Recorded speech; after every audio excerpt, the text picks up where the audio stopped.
dar início para a gente conversar um pouco, né, e compreender um pouco o bullying e o cyberbullying em adolescentes. Como o professor Ricardo falou, eu me chamo Luísa, eu sou psicóloga e mestranda do programa de pós-graduação em Ebiatria e também faço parte do grupo de estudo e pesquisa em promoção e saúde do adolescente.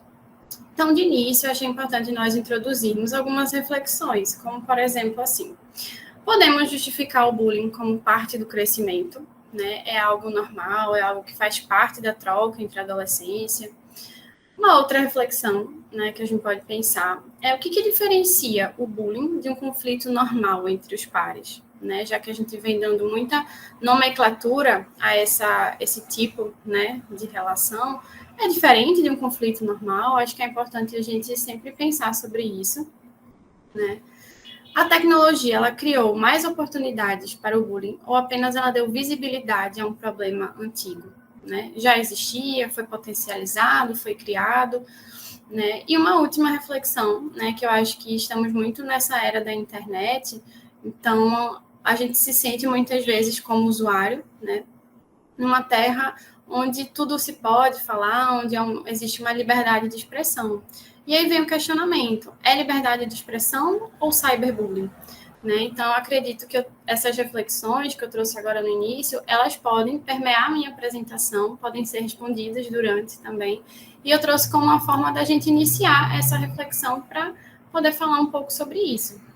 Né? Então, de início, a gente precisa entender um pouco como a adolescência, né, acontece e como é que ela é definida. Então, de acordo com a Organização Mundial de Saúde, a adolescência ela é o período entre os 10 aos 19 anos. Ela é um período de mudanças físicas, hormonais e comportamentais, né? Então, o adolescente ele passa pela puberdade, onde ele vai ter diversas alterações na forma de existir dele, e que são permeadas pelas mudanças, né? Tanto do corpo, quanto dos hormônios e dos comportamentos. E dentro dessas mudanças, né, que o adolescente vive, a influência dos pais, ela acaba por diminuir, porque é o momento que a relação com os pais, ela vai passar por uma mudança também, tanto da internalização das leis, quanto das normas, né? E a influência dos pares, ela vai aumentar, né? Então, o adolescente, ele vai vivenciar aquela busca, né, de sentimento de pertencer a um grupo, né, a um meio, de certa forma. Então, a relação do adolescente com ele mesmo e com o mundo vai mudando durante esse percurso. E algumas formas de relacionamentos, elas são permeadas também pelo bullying, né? Então, às vezes, ele é resultante dessa fase, né? E que a gente precisa pensar que o adolescente, ele se relaciona de diversas formas e o bullying, ele acaba aparecendo dentro de uma dessas formas. Pensando nisso, né, o bullying, ele era visto como uma brincadeira típica da idade, né? Ele já foi em vários momentos relacionados a algo normal da adolescência, da troca entre os adolescentes, aquela ideia de que isso vai passar, isso é coisa da idade, né? E ele tem um marco, né, de surgimento, né, pelo psicólogo e pesquisador Dan Ows, na Noruega, no início da década de 70, né? Então, esse pesquisador, ele observou nos estudos dele questões de suicídio com adolescentes, em que ele conseguiu analisar que vinha de uma causa de ameaças. Então, foi quando ele foi olhar que ameaças eram essas, né, quais eram as repetições que tinham nessas ameaças, qual era o contexto, né, e em 1989 ele publicou um livro que foi o grande marco, né, de começarmos a falar e vermos o bullying como, de fato, né, uma violência e como algo a se atentar, para além de uma brincadeira, que não é brincadeira, né, que consideravam típica da idade. E qual a definição do bullying? Né? Ele é caracterizado por atos repetitivos de violência intencional, realizado por um grupo ou um indivíduo, onde há uma relação de poder desigual, tendo a intenção de infligir desconforto ou lesão. Ou seja, trazendo de uma outra forma, né, e reforçando, o bullying ele tem uma dinâmica de ataques repetidos, uma dinâmica desigual de poder entre o perpetrador e a vítima e um desequilíbrio de poder. Né? Então, quando a gente vai entender melhor essa dinâmica ela é composta por 3 pontos. Né? Primeiramente, eu tenho o agressor ou o líder, eu posso considerar muitas vezes esse agressor, né, com esse sentimento de liderança, de liderar um grupo em prol dessa violência. Existe a plateia ou reforçadores, né? Então, existe aquele adolescente que ele está observando, ou o adolescente que está reforçando também que essa violência aconteça. E tem uma vítima, né, que é o adolescente que está sendo vítima desse tipo de violência. Quando a gente pensa em relação aos tipos de bullying, os principais tipos de bullying no ambiente escolar, né, eles são o bullying físico, que vai ser permeado pelo chute, pelo empurrão, né, por essas questões que envolvem o corpo físico, e também questões de, por exemplo, riscar coisas, né, do outro, roubar, esconder, são coisas também da parte física. Né? Além disso, a parte de bullying verbal, que vão ser através das ameaças, né, dos apelidos pejorativos, dos gritos, tudo que envolva a fala. Além disso, o bullying psicológico, que envolve, né, um pouco de todos os outros, né, que ele é bem completo e complexo, né, com a questão das ameaças, né, de tudo que possa inferir, de certa forma, a saúde psicológica daquele adolescente. Além disso, existe o bullying racial e étnico, né, que vai falar das questões do adolescente ter um sotaque diferente, ter uma cultura diferente, né, uma cor, de certa forma, diferente daquele que está praticando a violência. Então, tudo que vai envolver, de certa forma, um possível racismo, né? E o bullying sexual também, que vai falar um pouco, né, de questões com identidade de gênero, identidade, né, sexual, orientação sexual também, né, a transfobia, a homofobia. Então, são esses os bullies que acontecem principalmente no ambiente escolar. E, além disso, né, pensando na atualidade, com a nossa evolução tecnológica, com os meios de comunicação cada vez mais, né, crescente, e o aumento da exposição às telas, né, hoje a gente tem uma grande variedade de formas de estar conectado, né, na tecnologia, né, surgiu o cyberbullying. O cyberbullying, ele vai ser caracterizado, né, definido como uma agressão intencional e repetida, assim como o bullying, mas através dos meios eletrônicos. Então, ele é como se fosse uma extensão do bullying tradicional para o meio eletrônico. Né? E essa prática, ela é caracterizada por ameaças, assédios e constrangimentos a partir do uso de e-mails, postagens e mensagens através da internet. E o cyberbullying, ele tem algumas plataformas que cada vez mais a gente vem observando, né, da vivência do adolescente, como, por exemplo, as redes sociais, através do Facebook, do Instagram, do Twitter, do WhatsApp e do TikTok. Né? As plataformas de vídeo, como, por exemplo, o YouTube, né, tanto através de vídeo, como através de comentários, através, por exemplo, de jogos online, né, do Roblox, da League of Legends, do Fortnite. Né? Existe um chat de bate-papo nesses jogos online, onde acontecem diversos tipos, né, de conteúdos e conversas, e que pode existir também o cyberbullying, né, nesses locais.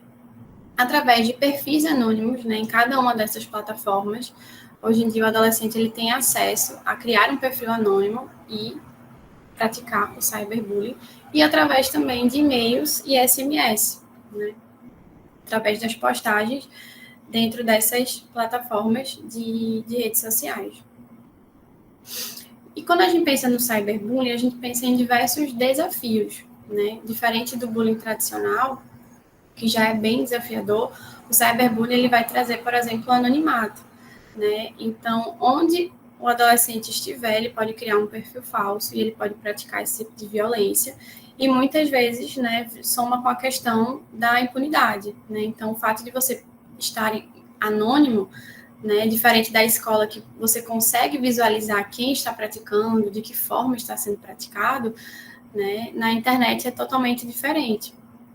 Além disso, né, quando a gente está falando dos meios de tecnologia e internet, a disseminação é rápida e ampla. Então, um simples comentário, né, no sentido de um comentário apenas, ele pode, né, rodar o mundo literalmente, né? Então, é algo muito complexo e muito desafiador de você observar como essa disseminação é rápida e muito ampla e na palma da mão, literalmente. Né? Além disso, a gente vive numa tecnologia em constante evolução.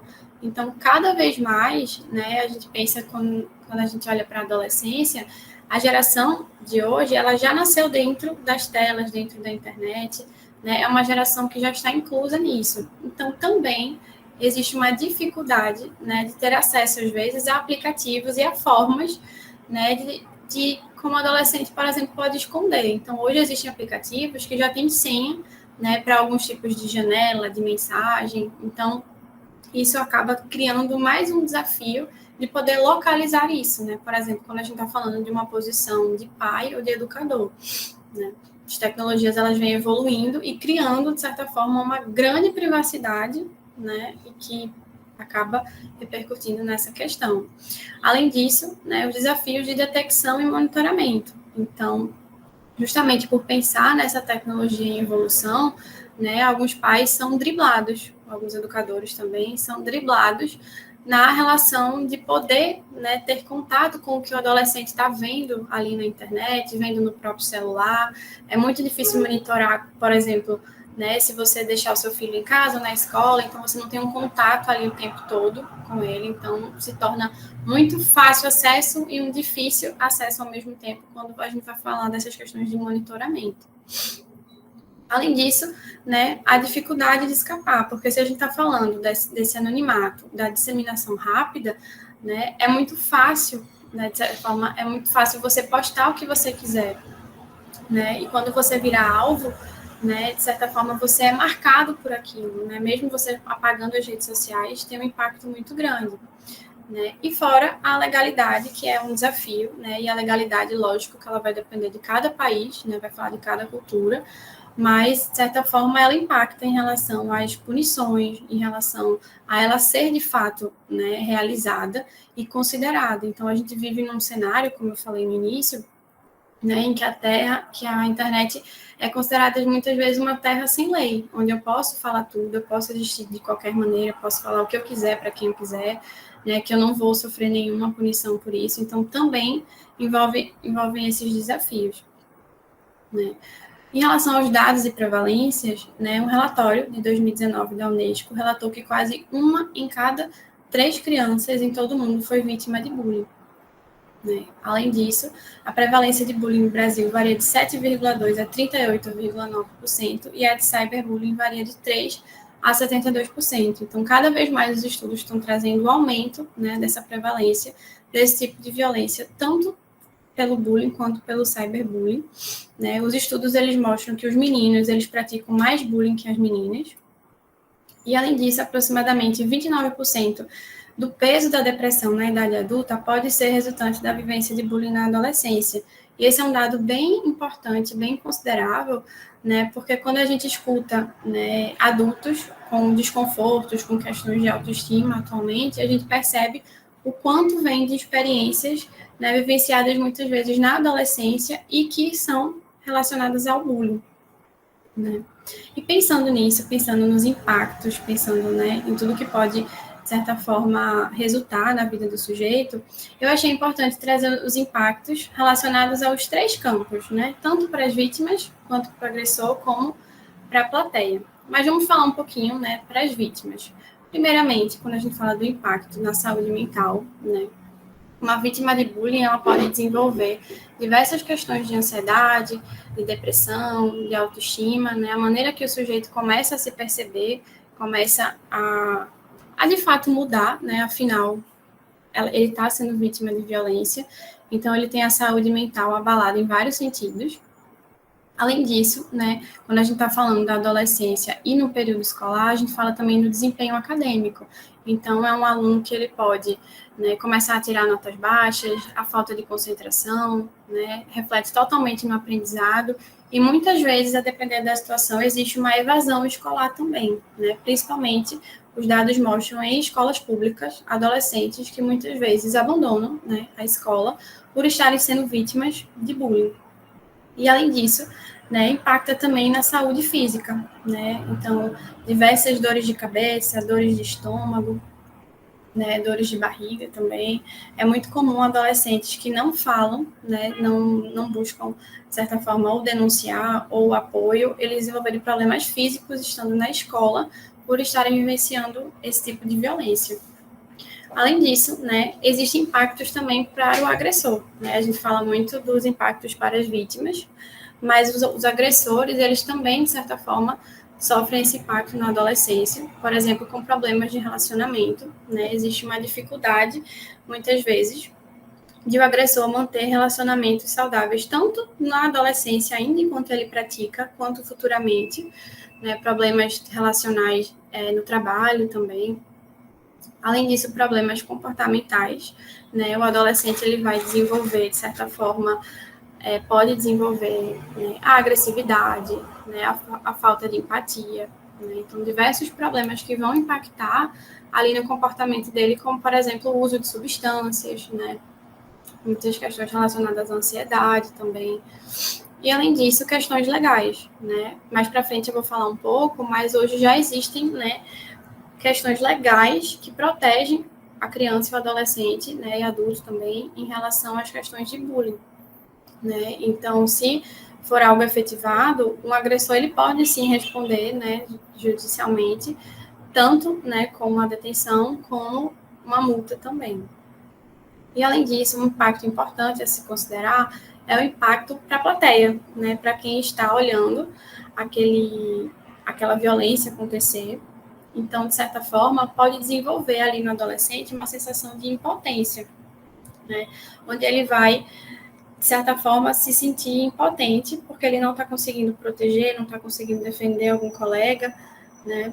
E, além disso, um ponto bem importante, quando a gente pensa nessa questão, né, do visualizar a violência, existe uma normalização daquilo. Então, a partir do momento que o adolescente ele se torna exposto a esse tipo de violência, ele pode achar que aquilo é normal, pode naturalizar e, inclusive, iniciar também a agressão, né? Então, um adolescente que antes só, entre aspas, observava, pode ser tão exposto a isso que ele começa a praticar porque ele vê que isso é normal, que isso faz parte, né, daquele ciclo e até naquela ideia da adolescência, da busca de pertencimento também.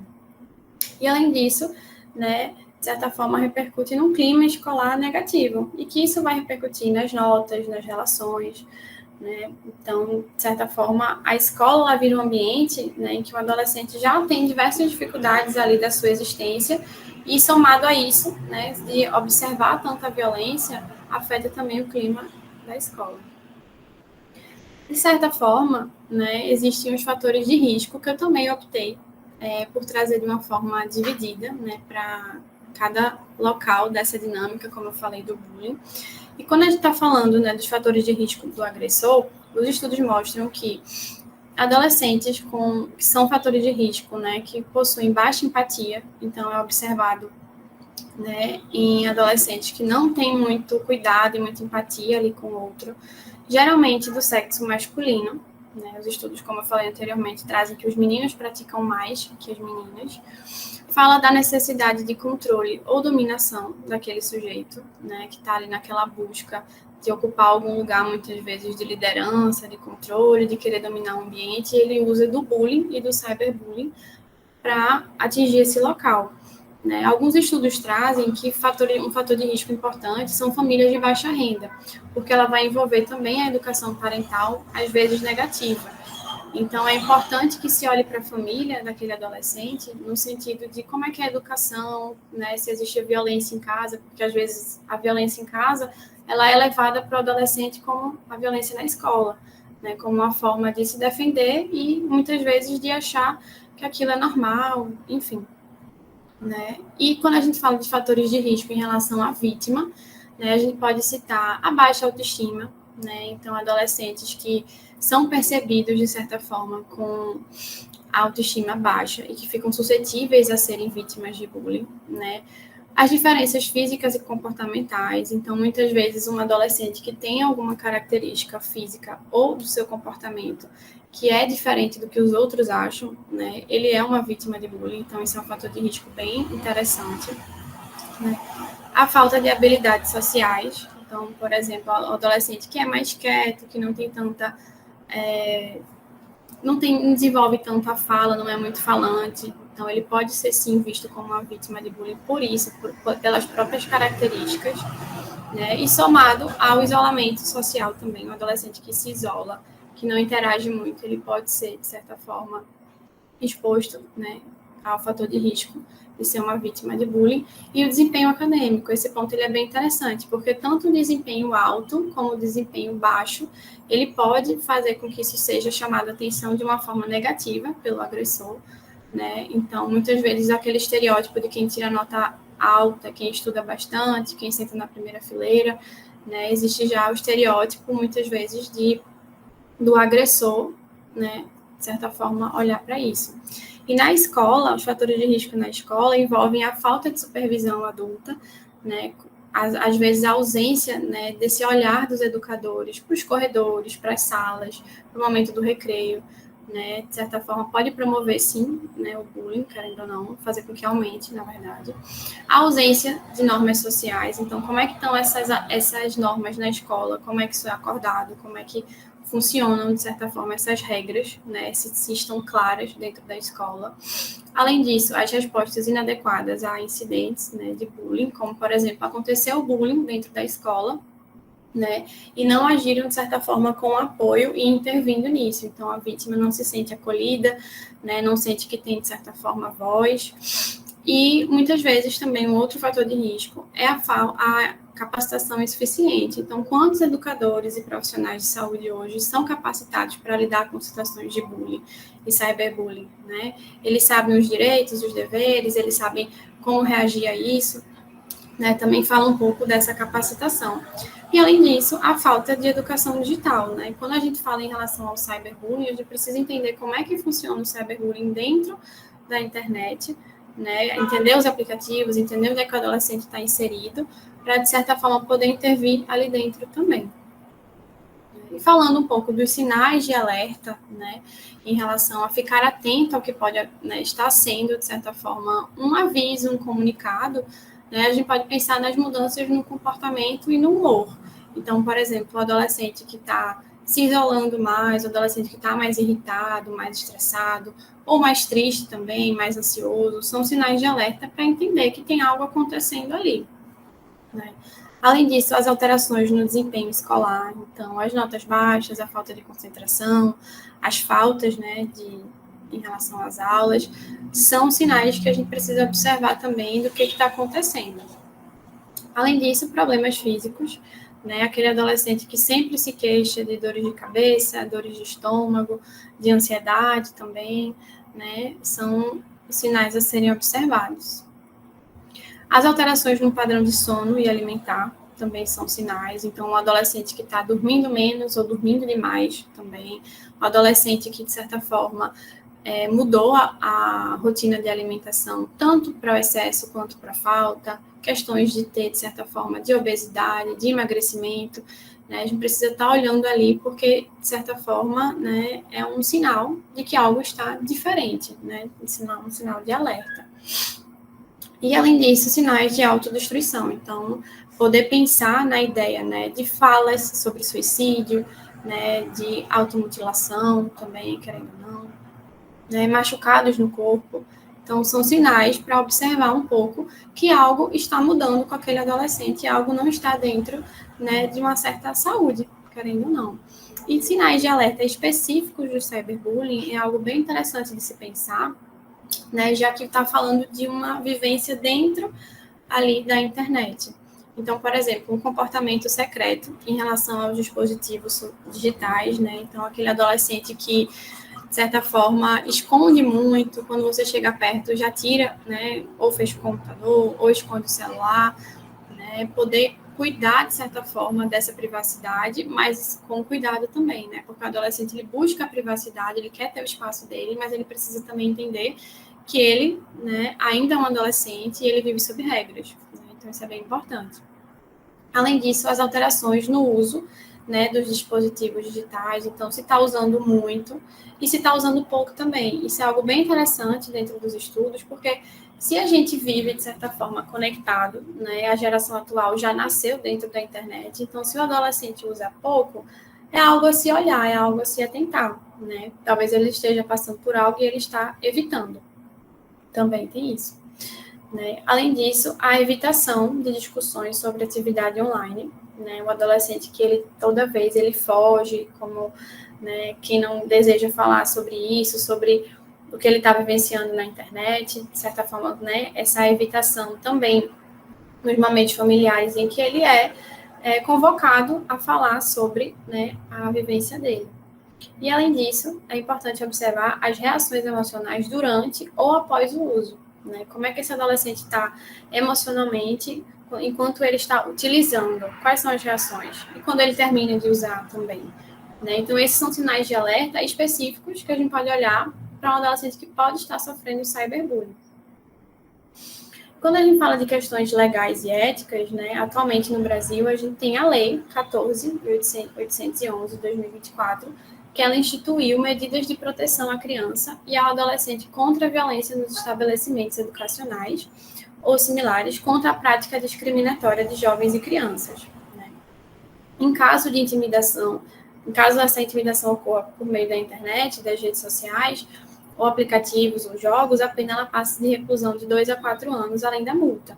Então, a gente pode observar, né, que, como eu venho falando, o bullying ele não é uma brincadeira típica da adolescência, ele é uma violência. E, a partir do momento, cada vez mais que a gente começa a pensar nessas políticas, nessas leis, as coisas vão tomando cada vez outro formato, como, de fato, uma violência que acontece, né, principalmente durante a adolescência. Como é que a gente pode pensar, né, em questões de prevenção? Então, o primeiro momento, né, seria a educação e conscientização, né? A escola ela pode promover, junto com os pais também, né, criar espaços, criar dinâmicas e momentos para que seja falado sobre o bullying, seja conscientizado, né? Que do mesmo jeito que a gente vem falando que isso não é uma brincadeira, é preciso que os adolescentes também entendam que isso não é uma brincadeira, né? Então, fala muito da escola ter essa cultura de conscientização também.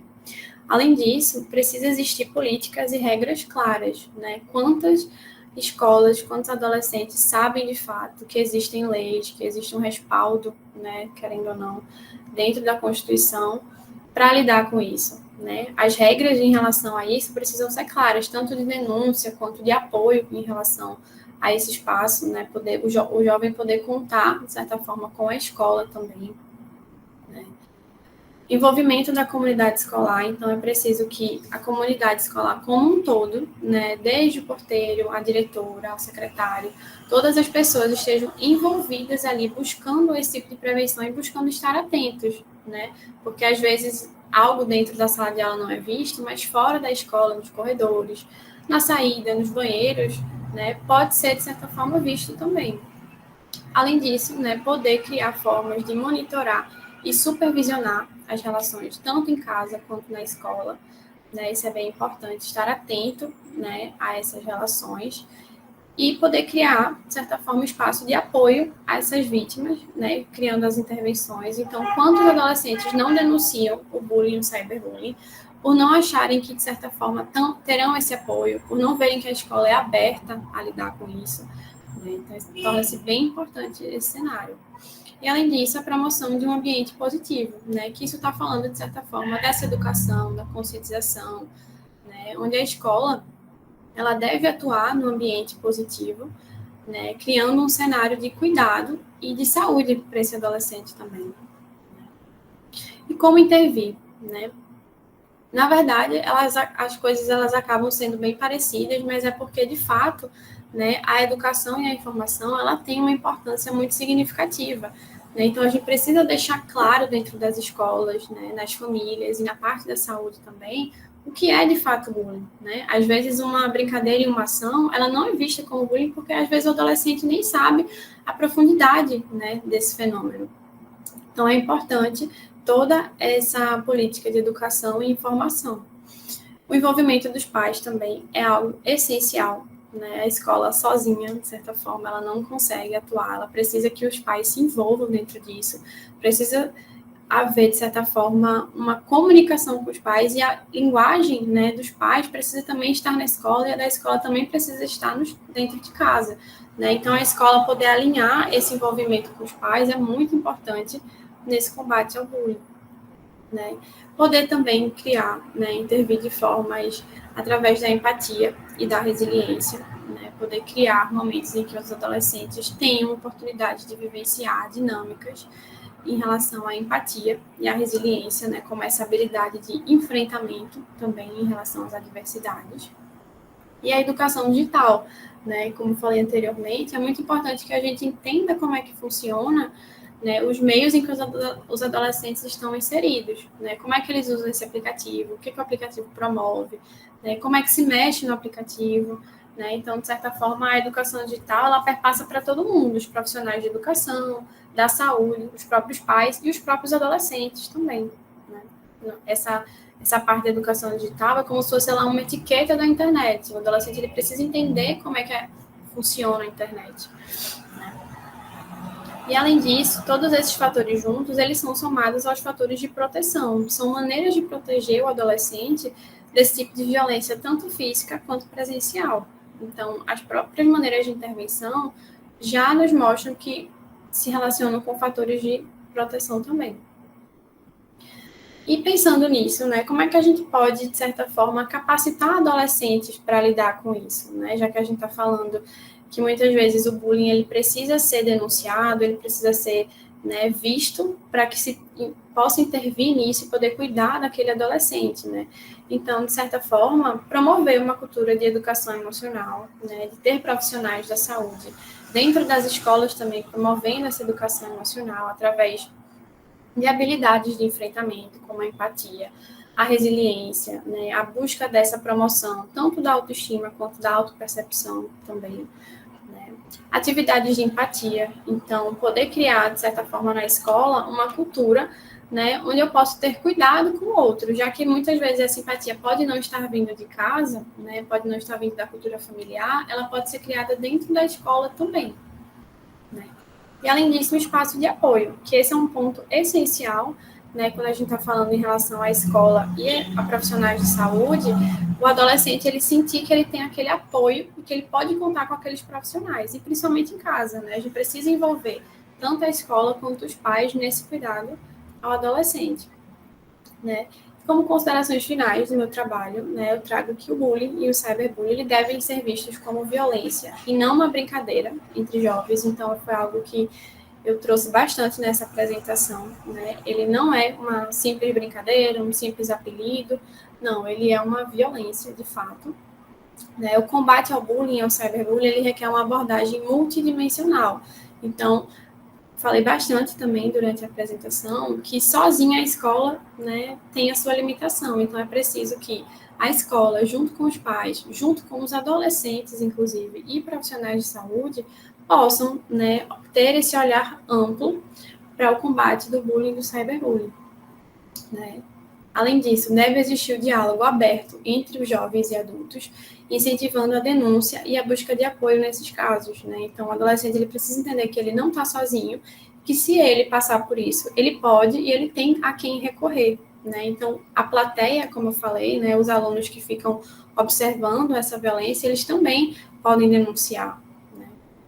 E a busca de apoio. Né? O adolescente ele precisa se sentir acolhido, né, após buscar essa ajuda. E, por fim, né, o impacto na saúde é cada vez mais significativo e torna-se um problema de saúde pública que merece uma atenção urgente.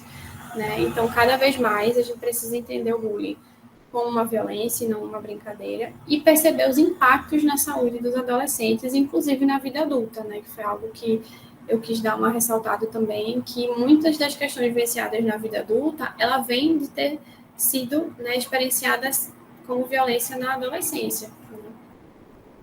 Essas foram algumas referências utilizadas. Né? Eu agradeço a todo mundo que está presente. Né?